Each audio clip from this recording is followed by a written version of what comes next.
नमस्कार दोस्तों, स्वागत है आप सभी का सिविल एकेडमी के इस यूट्यूब चैनल पर। आज है दिनांक 16 नवंबर 2022। देखेंगे आज के कुछ मुख्य समाचार। India's exports shrink 16.7% and imports rises 5.7% in October.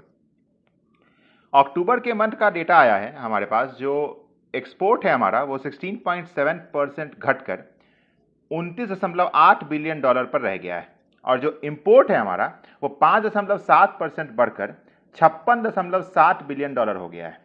Exact data आपको याद रखने की जरूरत नहीं है, बैंकिंग एग्जाम्स में हो सकता है पूछे जाते हैं, आपके लिए वो उतना रिलेवेंट नहीं है।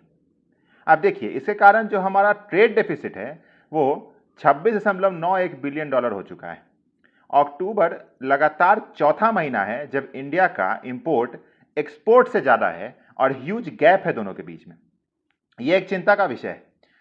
इसी को हम ट्रेड डेफिसिट कहते हैं। क्या है ट्रेड डेफिसिट? तो कोई देश जब एक्सपोर्ट कम करे और इंपोर्ट ज़्यादा करता है तो ये कंडीशन ट्रेड डेफिसिट कहलाता है। एक्सपोर्ट कम कर रहा है मतलब आमदनी कम हुआ है, यानी बाहर का पैसा कम आया है, और आपने इंपोर्ट बढ़ा दिया है तो खर्च ज़्यादा हो रहा है। आपने एक मूवी भी देखी होगी गोविंदा की, आमदनी अठन्नी खर्चा रुपया। ये ट्रेड डेफिसिट एग्जैक्टली वही चीज़ है।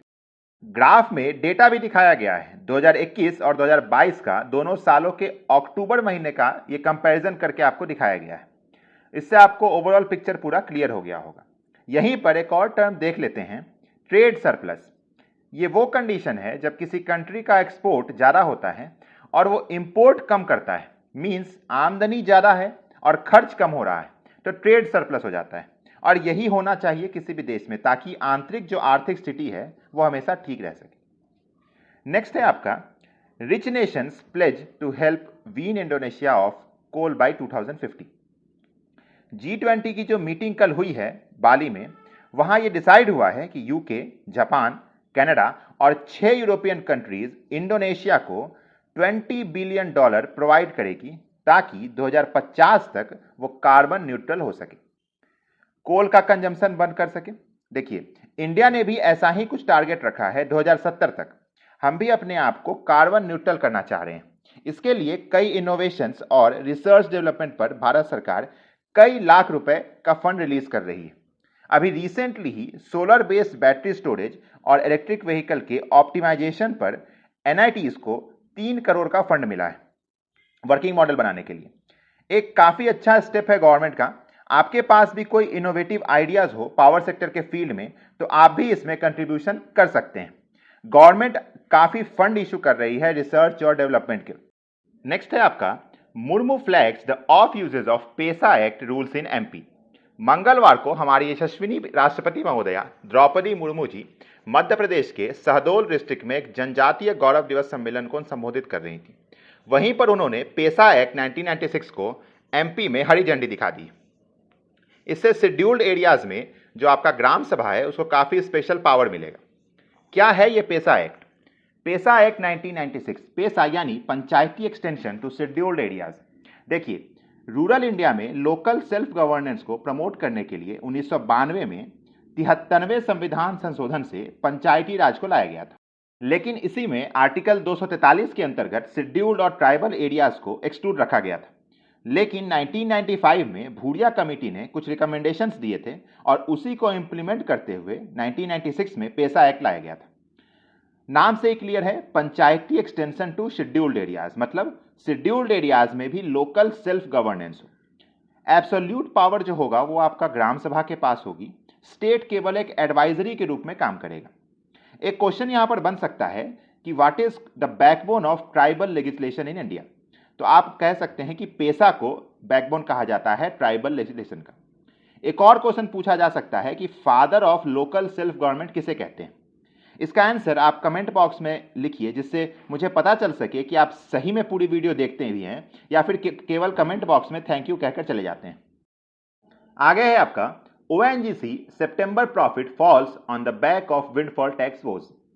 ओएनजीसी यानी oil and natural gas corporation के नेट प्रॉफिट में 30% की गिरावट देखने को मिली है जब से भारत सरकार ने विंडफॉल प्रॉफिट पर नए टैक्स लगाए।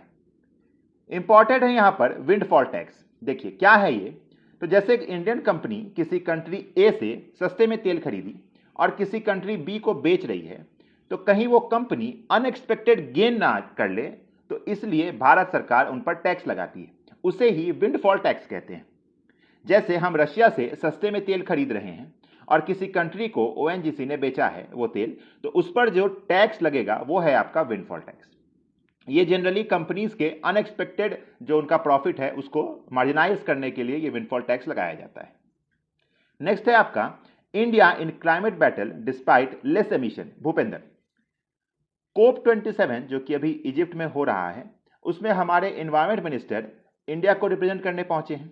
उन्होंने ये पॉइंट आउट किया है कि यद्यपि भारत पूरे विश्व के जनसंख्या का एक बहुत बड़ा भाग रखता है, तथापि एमिशंस की बात करें तो पूरे विश्व के एमिशन का 4% से भी कम एमिशन रिलीज करता है।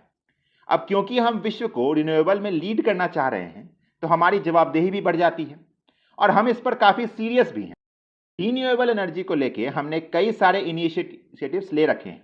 ई व्हीकल्स को प्रमोट करने हेतु गवर्नमेंट ने कई सारे सब्सिडी दे रखी है। इवन इथेनॉल ब्लेंडिंग का टारगेट हम 10% से बढ़ाकर 20% तक लेकर जा रहे हैं।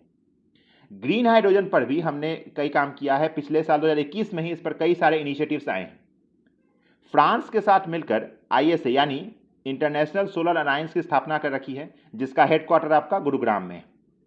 इवन रिसेंटली ही हमारे यशस्वी प्रधानमंत्री जी के द्वारा UN secretary general Antonio Guterres के सामने ही मिशन लाइफ यानी लाइफस्टाइल फॉर एनवायरनमेंट को लॉन्च किया गया था।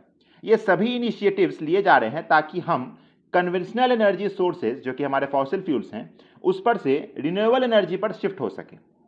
इन सभी पॉइंट्स को आप ऐसे में या फिर GS के मेंस आंसर में आराम से इस्तेमाल कर सकते हैं। आशा है ये जो भी पॉइंट्स हमने आज डिस्कस किए हैं वो आपको क्लियर हुआ होगा। अगर ऐसा है तो आप वीडियो को लाइक करेंगे और चैनल को तुरंत सब्सक्राइब करेंगे। मिलेंगे फिर कल कुछ नए समाचारों के साथ। तब तक के लिए जय हिंद, वंदे मातरम।